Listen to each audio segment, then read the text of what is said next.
ITC Ratnadweep আমার ঠিক বাঁ পাশেই একটা বিলাসবহুল হোটেল, আর এই হোটেলেই উঠেছে ভারত। টিম ইন্ডিয়ার জন্য ভিভিআইপি ট্রিটমেন্ট, কলম্বোর সবচাইতে দামি হোটেলে টিম ইন্ডিয়া, যেটা আপনারা ছবি। বাংলাদেশি সাংবাদিকরা কি ভারত পাকিস্তানের ম্যাচ নিয়ে খবর করার মতো কোনো বিষয় খুঁজে পাচ্ছেন?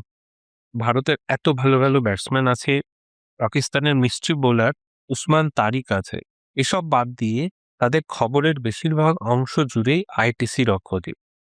শুনুন, এমনিতে ওই হোটেলের ম্যাক্সিমাম ভাড়া রুম প্রতি 15,000 ইন্ডিয়ান রুপিস, আর চাহিদা বেশি থাকায় এই ভাড়া 30,000 টাকায়।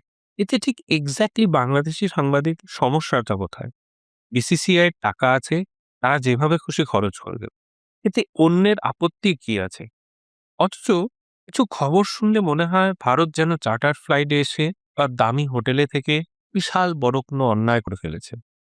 আসলে ভারত বিরোধিতা যেন বাংলাদেশের এক ধরনের পণ্য হয়ে দাঁড়িয়েছে। ভারত বিরোধী কোনো পোস্ট মানেই লক্ষ লক্ষ ভিউ, আর সেই ভিউ মানেই লক্ষ লক্ষ টাকা।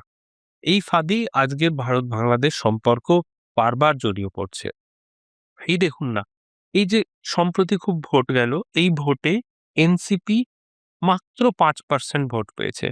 আর এই 5% ভোট পাওয়া এনসিপির ভারত বিরোধিতা দেখলে মনে হয় তারাই যেন বুঝি বাংলাদেশের চালিকা শক্তি। পিনাকি ইলিয়াসদের ভিউ ভিত্তিক ব্যবসার মূল পণ্যই তো ভারত বিরোধিতা। এস- এসব করে শেষ পর্যন্ত কি হলো? শেষমেশে তো বিএনপিতেই ফিরে যেতে হলো। আজ না হয় কাল বিএনপিও ভারতের সঙ্গে বন্ধুত্ব করবে, যেমন করেছে মালদ্বীপের মোহাম্মদ মইজু। মাঝখান থেকে ক্ষতিগ্রস্ত হচ্ছে দুই বাংলার সম্পর্ক, হাজার হাজার মানুষের চিকিৎসার অভাবে ভুগে প্রাণ হারাচ্ছে। তাই দিনের শেষে একটাই অনুরোধ, সৌহার্দ্যের বার্তা দিন, খেলাকে খেলা হিসাবে উপভোগ করুন।